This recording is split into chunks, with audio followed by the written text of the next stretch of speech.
Bom, pessoal, retomando então do que a gente vinha falando, né? O vídeo anterior foi interrompido por conta de excesso de vídeos na memória do celular, tá? Então eu limpei, tirei alguns vídeos anteriores para poder gravar mais tempo de vídeo aqui para vocês, tá?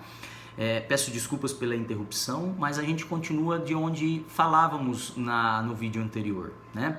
A respeito das características do poder constituinte originário. Comentávamos que ele é inicial, no sentido de inaugurar uma nova ordem jurídica constitucional no seio do Estado, tá? E falávamos que ele é também uma manifestação de poder autônomo dentro do Estado. Autônomo no sentido de garantir autonomia, liberdade para quem exerce o poder constituinte, ou seja, os legisladores constituintes ou a autoridade quando impõe uma Constituição, né, naquela hipótese de Constituição outorgada, né, quem exerce o poder constituinte originário, dando origem a uma nova Constituição, eles podem fazê-lo com autonomia, com liberdade para a sua criação, né? Determinando os termos da nova Constituição ou da primeira Constituição para o Estado, né? Sem qualquer sujeição à Constituição anterior, caso ela exista, né, sem sujeição a um governo anterior. Então isso é o exercício do poder constituinte originário de forma autônoma, como é a sua característica. A capacidade de poder criar a nova Constituição, a primeira Constituição para o Estado, com autonomia, com liberdade de criação, ok? Outra característica do poder constituinte originário é a característica dele ser ilimitado, tá? Ilimitado significa que ele não encontra limites, a atuação, né, de quem exerce o poder constituinte não encontra limites na ordem jurídica anterior. Tá? Então a Constituição anterior, né, caso haja uma Constituição anterior, não impõe qualquer limitação para o exercício do poder constituinte, podendo os legisladores constituintes ou a autoridade compor uma nova ordem jurídica sem qualquer limite, sem qualquer limitação à sua criação, ao seu poder de dar origem a uma Constituição para o Estado. Tá? Então, além de poder exercer o poder constituinte com autonomia, com liberdade, não encontra também limitação na ordem jurídica anterior, podendo criar aí um novo perfil de Estado a partir de uma nova Constituição, né? Essa é mais uma característica do chamado poder constituinte originário. E uma última característica mencionada pela doutrina é a característica da incondicionalidade, ou seja, o poder constituinte originário ele é um poder incondicionado, né? Ele não se submete a qualquer condição pré-determinada para a sua criação. Tá? O poder constituinte originário, então, não se submete a nenhum processo pré-determinado para a elaboração da Constituição. Tá? Então, ele não encontra limites, ele não encontra condições. O exercício do poder constituinte originário ele vai poder se dar de maneira autônoma, ilimitada e incondicionada e também de maneira inicial, inaugurando uma nova ordem jurídica no seio do Estado. Já falando das características do poder constituinte derivado, né, temos que mencionar que, diferente do originário, ele é um poder constituinte limitado e condicionado. Ou seja,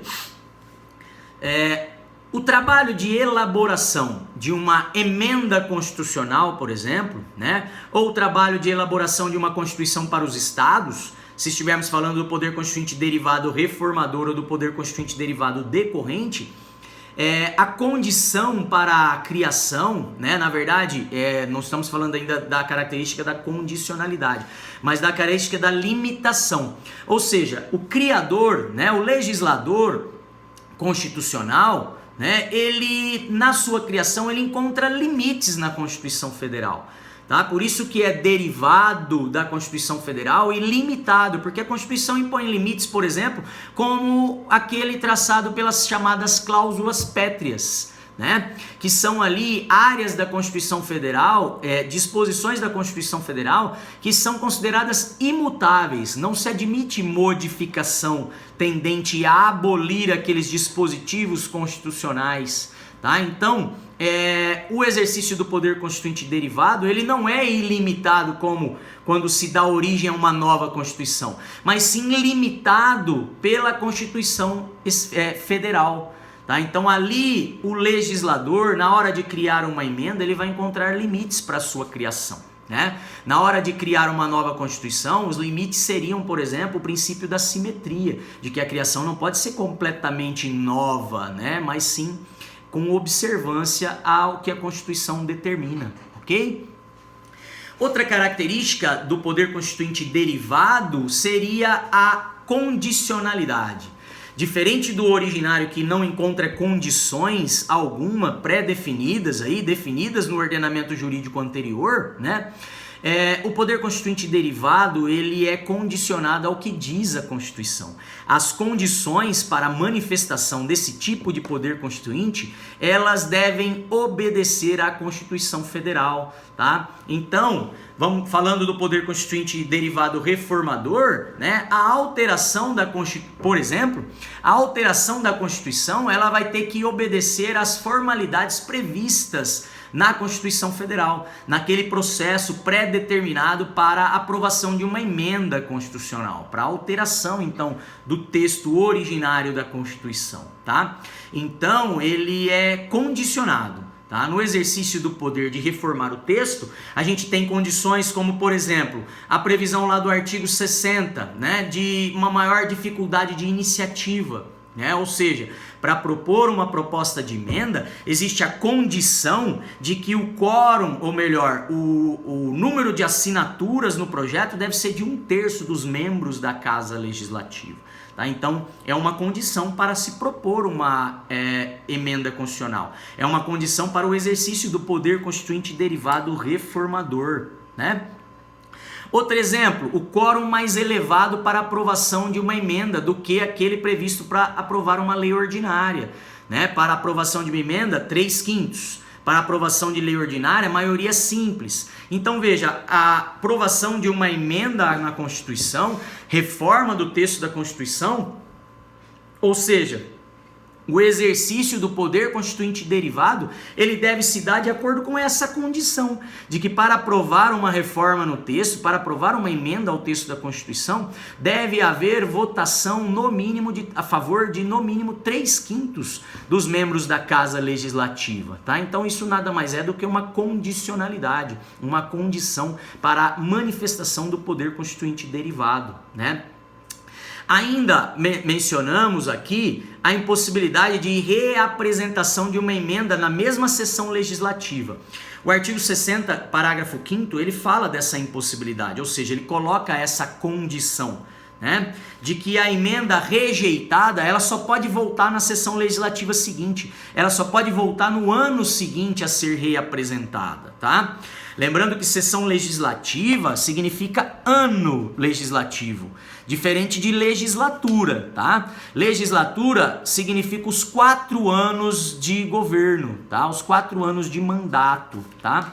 Então, o artigo 60, parágrafo 5º, ele traz uma outra condicionante ao exercício do poder constituinte derivado reformador, né? Seria aqui, como menciona o parágrafo 5º, a matéria constante de proposta de emenda rejeitada ou havida por prejudicada não pode ser objeto de nova proposta na mesma sessão legislativa. Rejeitada é aquela que entra em votação e não consegue um quórum mínimo para ser aprovada, tá? Então ela acaba recebendo menos votos a favor do que precisa, menos do que 3/5 de votos a favor, e portanto aquela proposta acaba sendo rejeitada, né? Não é aprovada.